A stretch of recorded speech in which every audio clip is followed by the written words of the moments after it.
आदाब नमस्कार, मैं रिदा खानम। आप देख रहे हैं सियासत टीवी पर हिंदी समाचार। एक नजर डालते हैं आज की हेडलाइंस पर।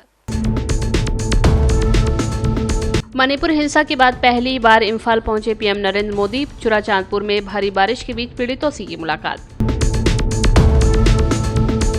फारूक अब्दुल्ला ने आप विधायक मेहराज मलिक पर पीएसए लगाने को बताया गलत, बोले पुनर्विचार करे सरकार। टूर्नामेंट से बाहर होने का खतरा, खून और खेल एक साथ नहीं, पर अनुराग ठाकुर का जवाब। शाजापुर में धर्म विशेष के खिलाफ आपत्तिजनक पोस्ट पर बवाल, थाने का घेराव करने पहुंचे लोग। भारत पर लगा टैरिफ, इधर पीएम मोदी को खास दोस्त बता रहे ट्रंप, उधर G7 देशों से बोला अमेरिका। अब समाचार विस्तार से। 2 साल पहले मणिपुर में हुई हिंसा के बाद प्रधानमंत्री नरेंद्र मोदी ने चुराचांदपुर में विस्थापित लोगों से मुलाकात की। चुराचांदपुर वो क्षेत्र है जहां 2023 में हिंसा का सबसे ज्यादा प्रभाव हुआ था और 260 लोग मारे गए थे।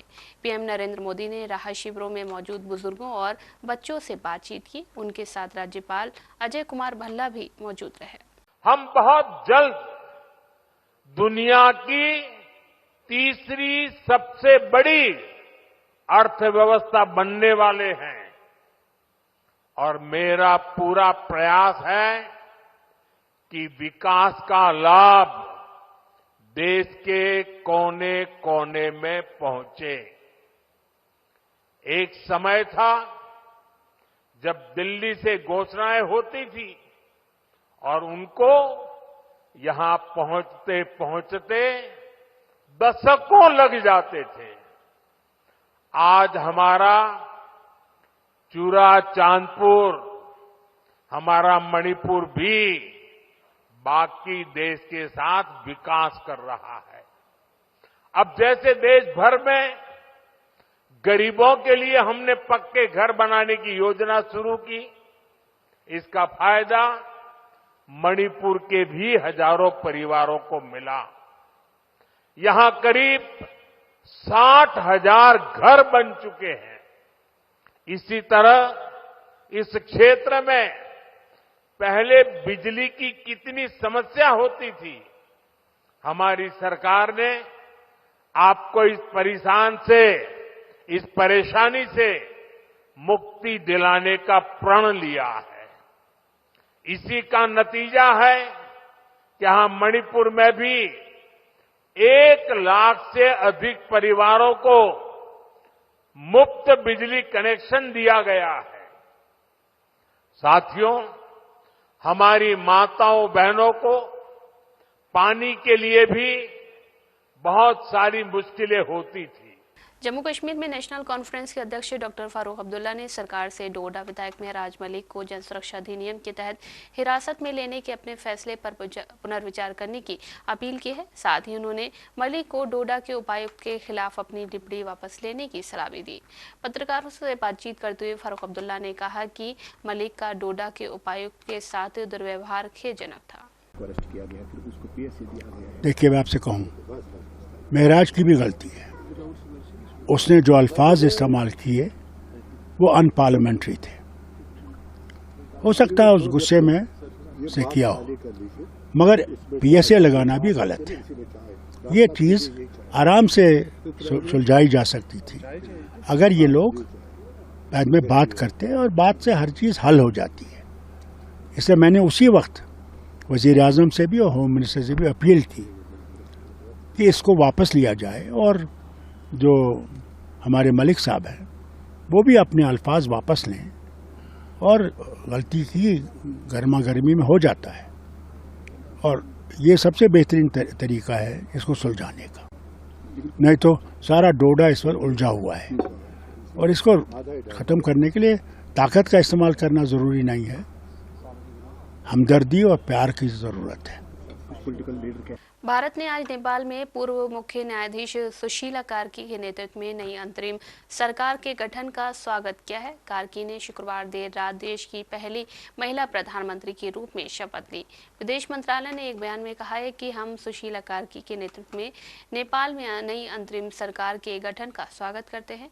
हमें उम्मीद है कि इससे शांति और स्थिरता को बढ़ावा मिलेगा। आगे कहा गया कि एक करीबी पड़ोसी, एक लोकतांत्रिक देश और एक दीर्घकालिक विकास साझेदार के रूप में भारत अपने दोनों देशों लोगों की भलाई और समृद्धि के लिए नेपाल के साथ मिलकर काम करना जारी रखेगा। केपी शर्मा ओली के इस्तीफे के बाद कई दिनों तक चली राजनीतिक अनिश्चितता के मद्देनजर 73 वर्षीय कार्की ने पदभार ग्रहण किया है। राष्ट्रपति रामचंद्र पौडेल ने काठमांडू स्थित राष्ट्रपति निवास में कार्की को प्रधानमंत्री पद की शपथ दिलाई। समारोह में नेपाल के मुख्य न्यायाधीश, वरिष्ठ अधिकारी, सुरक्षा प्रमुख और कई राजनयिक मौजूद रहे। राष्ट्रपति पौडेल ने कहा कि कार्की के नेतृत्व वाली कार्यवाहक सरकार को 6 महीने के भीतर संसदीय चुनाव कराने का अधिकार है। मुख्य न्यायाधीश के रूप में अपनी ईमानदारी के लिए जानी जाने वाली कार्की को राष्ट्रपति नेपाल के सैन्य नेतृत्व और जन आंदोलनों का नेतृत्व करने वाले नेताओं के बीच बातचीत के बाद चुना गया है। बनारस हिंदू यूनिवर्सिटी से पढ़ाई करने वाली कार्की को लंबे समय से नेपाल की सबसे सम्मानित हस्तियों में से एक माना जाता है। एशिया कप 2025 में भारत बनाम पाकिस्तान मैच को लेकर आप नेताओं ने विरोध प्रदर्शन किया। आप दिल्ली अध्यक्ष सौरभ भारद्वाज ने कहा कि हमारी 26 बहनों का सिंदूर उजड़ गया था, चुन चुनकर आतंकियों ने उनकी हत्या की। सरकार ने कहा कि हम ऑपरेशन सिंदूर चलाएंगे। ऐसे लोगों के साथ हमारी क्रिकेट टीम कैसे क्रिकेट खेल सकती है? हमारी सरकार कहती है कि ट्रेड और टेररिज्म एक साथ नहीं चलेगा। क्रिकेट और आतंक एक साथ कैसे चल सकता है? सरकार ने कहा हम ऑपरेशन सिंदूर चलाएंगे, और पाकिस्तान के क्रिकेटरों की ये मजाल थी कि उन्होंने इतना घिनौना, इतना भद्दा हमारी बहनों के विषय में डाला कि जो हमारी बहन विधवा हुई है उसको पाकिस्तान का जनरल मुनीर उसकी मांग भर रहा है। तो ये कहा गया कि पाकिस्तानी ये कह रहे हैं कि जो हमारी बहनें शहीद होंगी और जिन लोगों ने उनकी हत्या की है उनके साथ हम अपनी बहनें ब्याह देंगे। ये तो बड़ी शर्म की और घटिया बात है। ऐसे लोगों के साथ हमारी क्रिकेट टीम कैसे क्रिकेट खेल सकती है? कैसे सरकार ये कर सकती है कि हम लोग जो कहते थे ट्रेड और टेररिज्म साथ नहीं चलेगा, वाटर और टेररिज्म एक साथ नहीं चलेगा, टॉक्स और टेररिज्म एक साथ नहीं चलेगा, तो क्रिकेट और टेररिज्म एक साथ कैसे चल सकता है? कैसे हम लोगों की आत्मा इतनी मर सकती है कि हम लोग आज पाकिस्तानियों के साथ क्रिकेट खेलने के लिए तैयार हैं? क्यों? ताकि बीसीसीआई और आईसीसी जैसी संस्थाएं पैसा कमा सकें, ताकि बड़े बड़े ब्रॉडकास्टर करोड़ों रुपया कमा सकें। ये बड़ी शर्म की बात है। भारत और पाकिस्तान के बीच कल दुबई में एशिया कप का मुकाबला होना है। इससे पहले देश में घमासान मचा हुआ है। विपक्षी दलों की तरफ से पहलगाम हमले का हवाला देते हुए इस मैच को रद्द करने की मांग की जा रही है। इसके साथ ही विपक्ष के सरकार पर दोहरा रवैया अपनाने का आरोप लगा रहा है। पूरे मामले पर भाजपा सांसद अनुराग ठाकुर का बयान सामने आया है। उन्होंने कहा कि मैच खेलना जरूरी होता है, अगर ऐसा नहीं करेंगे तो हम टूर्नामेंट से बाहर हो जाएंगे। पाकिस्तान पे क्या कहेंगे? मैच के लिए विरोध हो रहा है। मैं इतना ही कहूँगा, मल्टीनेशनल टूर्नामेंट जहाँ पर एसीसी या आईसीसी करवाती है, वहाँ पे किसी भी देश के लिए मजबूरी या जरूरी हो जाता है भाग लेना। अगर वो नहीं लेंगे तो टूर्नामेंट से बाहर हो जाएंगे, उस मैच को छोड़ना पड़ेगा। तो वैसे दूसरी टीम को उसके पॉइंट्स भी मिल जाएंगे। आगे देखिए सर। तो इसकी बजाय जो आपकी प्रतिबद्धता है, चाहे कोई भी खेल है, उसमें मल्टीनेशनल टूर्नामेंट में आपको खेलना ही पड़ता है। लेकिन बायलैटरल टूर्नामेंट भारत पाकिस्तान के साथ नहीं खेलता। कई वर्षों से हमने ये निर्णय किया है कि भारत पाकिस्तान के साथ बायलैटरल नहीं खेलेगा जब तक पाकिस्तान भारत पर आतंकवादी हमले या कार्रवाई बंद नहीं करता है और जब तक पाकिस्तान आतंकवाद को खत्म नहीं करता। एशिया कप में भारत पाकिस्तान के मैच को लेकर पहलगाम आतंकी हमले में मारे गए शुभम द्विवेदी की पत्नी ऐश्वर्या द्विवेदी का दुख सामने आया है। उन्होंने कहा कि पाकिस्तान के साथ मैच खेलने का मतलब है कि बीसीसीआई के लिए 26 परिवारों के लोगों की शहादत का कोई मतलब नहीं है। उन्होंने देशवासियों से मैच का बहिष्कार करने की अपील की है। पहली चीज तो बीसीसीआई को इस चीज को एक्सेप्ट ही नहीं करना चाहिए था कि पाकिस्तान के साथ मैच इंडिया करे। ये बहुत बड़ी हमारे ही देश में लोग गलती कर रहे हैं इस चीज को एक्सेप्ट करके। बीसीसीआई की इमोशंस मुझे लगता है ही नहीं उन 26 परिवार की तरफ। वो 26 परिवार, उसके बाद ऑपरेशन सिंदूर में मारे गए जवान, इन सब की मौत आपके लिए कोई फर्क नहीं है। इन सब की शहादत आपके लिए कोई वैल्यू नहीं रखती। शायद इसलिए क्योंकि आपके घर से कोई नहीं गया। बीसीसीआई के जितने भी लोग हैं उनकी फैमिली से कोई नहीं गया, इसलिए कोई नहीं बोल रहा, शायद इसलिए कोई रिएक्शन नहीं दे रहा। दूसरी चीज, ये क्रिकेटर्स हमारे कहाँ सो रहे हैं? सबसे ज्यादा अगर बोला जाता है कि नेशनैलिटी है किसी में तो क्रिकेटर्स में होती है, जितना मैंने सुना है, जितना मैंने समझा है। इसीलिए क्रिकेट को एक नेशनल गेम की तरह देखा जाता है, जबकि हॉकी हमारा नेशनल गेम है। उसके बाद एक भी क्रिकेटर, एक दो के अलावा क्रिकेटर्स आए नहीं हैं ये बोलने कि नहीं हमें इंडिया पाकिस्तान का मैच बायकॉट करना है, हम पाकिस्तान के साथ नहीं खेलना चाहते। आप स्टैंड लो ना, बीसीसीआई की इतनी हिम्मत थोड़ी ना है कि आपके ऊपर बंदूक रख के आपको गेम खिलवा देगी। आप स्टैंड लीजिए अपने देश के लिए, वो भी नहीं ले रहे हैं।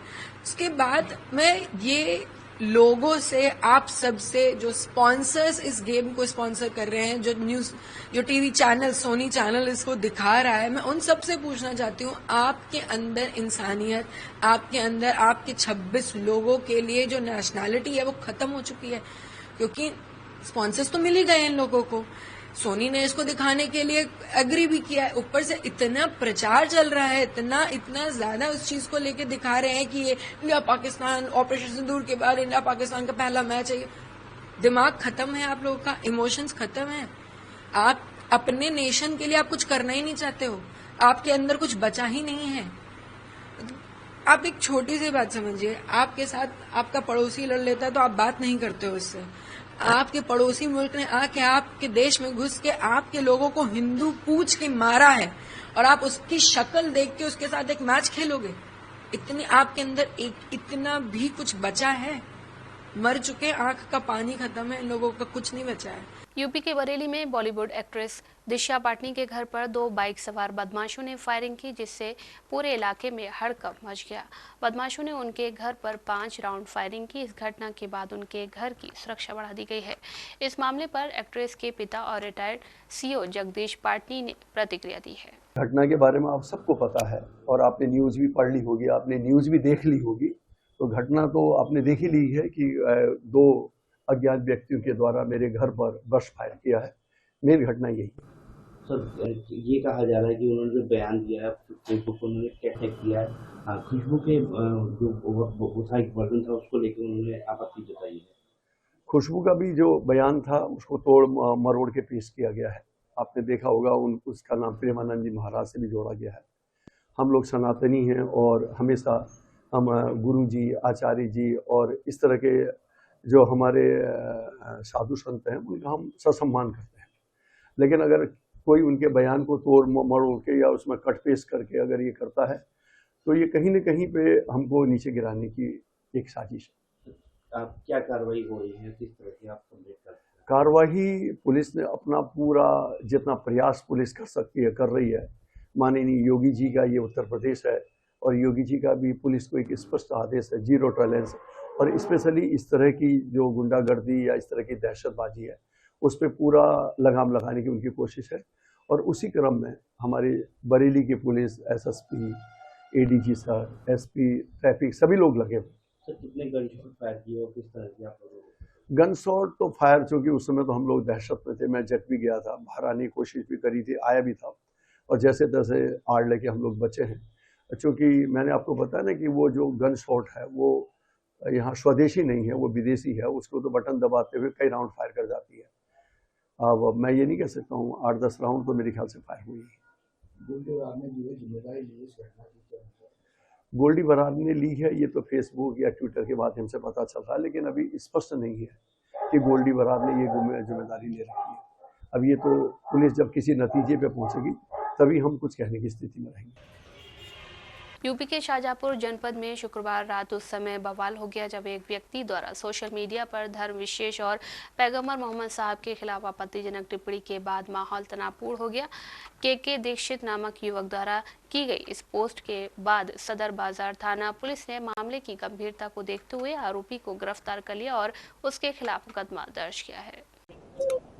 एक ये सूचना प्राप्त हुई थी कि एक व्यक्ति ने अभद्र टिप्पणी करी थी सोशल मीडिया पर। तत्काल पुलिस द्वारा उसको अरेस्ट किया गया है, पोस्ट डिलीट की गई है और अभियोग पंजीकृत किया गया है। हम लोग ग्राउंड पर हैं और कानून व्यवस्था की स्थिति बनी हुई है और हमारा सबसे यही कहना है कि अफवाहों पर ध्यान न दें और शांति व्यवस्था कायम रखें। मध्य प्रदेश में एक ऐसी घटना घटी जो नाबालिगों के साथ सुरक्षा को लेकर बड़ा सवाल खड़ा करती है। भोपाल के बाल गृह में एक नाबालिग ने आरोप लगाया कि उसके साथ अप्राकृतिक यौन संबंध बनाए गए हैं। इस पर डीसीपी कृष्णा लालचंदानी ने बताया कि घटना कुछ समय पहले की है और आरोपी भी नाबालिग है। ये मामला तब सामने आया जब चोरी के आरोप में पकड़े गए नाबालिग को बाल गृह भेजा गया। ये बेसिकली भोपाल की घटना है। एक बच्चा था, वहां पे वो चोरी के अपराध में पकड़ा गया था और उसको बाल संप्रेक्षण गृह में भेजा गया था। जब उसने बाल संप्रेक्षण गृह के अधिकारियों ने उससे पूछताछ की तो उसने ये बताया कि उसके साथ अप्राकृतिक कृत्य हुआ था। तो जो बाल संप्रेक्षण गृह के अधिकारी थे उनने वहां पे शामला हिल्स पुलिस थाने को इसमें प्रकरण दर्ज करने के लिए लिखा था। शामला हिल्स पुलिस थाने ने उस लेटर का संज्ञान लेते हुए एक प्रकरण पंजीबद्ध किया था जेजे एक्ट और पॉक्सो एक्ट के प्रावधानों में। इसमें क्योंकि फरियादी और आरोपी दोनों ही नाबालिग थे तो इनमें उनका मेडिकल करा, 164 के स्टेटमेंट करा के डायरी यहाँ सदर बाजार थाने क्षेत्र में भेज दी गई थी, क्योंकि जो घटनाक्रम उसने बताया था वो सदर बाजार का था, तो इंदौर का। तो जैसे ही हमारे पास डायरी आई तो हमने उसका संज्ञान लेते हुए वहां पे 0 पे FIR हुई थी, तो यहाँ पे हमने असल कायमी कर ली है। इसमें जो आरोपी था उनसे भी पूछताछ जारी है और फरियादी इसके भी कथन लिए जा रहे हैं और विवेचना में अग्रिम कार्रवाई की जाएगी। फरियादी की उम्र क्या है? घटना कब की? ये दोनों नाबालिग हैं, आरोपी और फरियादी। ये घटना एग्जैक्ट डेट तो मुझे नहीं पता, बट ये कुछ समय पहले की। और जैसा कि मैंने आपको बताया कि भोपाल में इसका संज्ञान लिया गया जब उसको वहाँ चोरी में पकड़ा गया था और उसके बाद यहाँ कायमी हुई है। आरोपी भी जेल में बनता बाल संप्रेक्षण गृह में? नहीं, आरोपी बाल संप्रेक्षण गृह में नहीं था, जो फरियादी था वो बाल संप्रेक्षण यही इंदौर के रहने वाले हैं। ओके, अभी केस किन धाराओं में दर्ज हुआ है? केस जो है 77 जेजे एक्ट है और जो पॉक्सो एक्ट की धारा है उसमें, और एक मारपीट की धाराओं में पकड़ा है। हाँ, आरोपी क्योंकि नाबालिग है तो मतलब उसको भी दोबारा बाल संप्रेक्षण गृह में भेजना पड़ेगा, बट पुलिस ने उसको मतलब अपनी मध्य प्रदेश के मुख्यमंत्री मोहन यादव मंदसौर के गांधी सागर पार्क में एक हॉट एयर बैलून देख रहे थे जब अचानक उसमें आग लगी। गनीमत रही कि इस दौरान सुरक्षा कर्मियों ने उन्हें तुरंत बैलून से बाहर निकाला और सुरक्षित स्थान पर ले गए। हॉट एयर बैलून में लगी आग को बुझा दिया गया। सोशल मीडिया हैंडल्स पे और कई माध्यमों पे ये भ्रामक जानकारी आई है सामने कि हॉट एयर बैलून में कहीं कोई आग लग गई है। ये पूर्ण रूप से गलत है। ऐसा कोई भी इंसिडेंट वहां नहीं हुआ है। जो विजुअल दिखाए जा रहे हैं वो हॉट एयर बलून के अंदर जो पर्पसिव आग लगाई जाती है ताकि वो बलून लिफ्ट हो, ये उसके हैं। और ये कम्प्लीटली सेफ एक्टिविटी है। इसे मॉनिटर किया गया था। यहाँ सारे सेफ्टी और सिक्योरिटी के मापदंडों का भी पूरा ध्यान रखा गया था।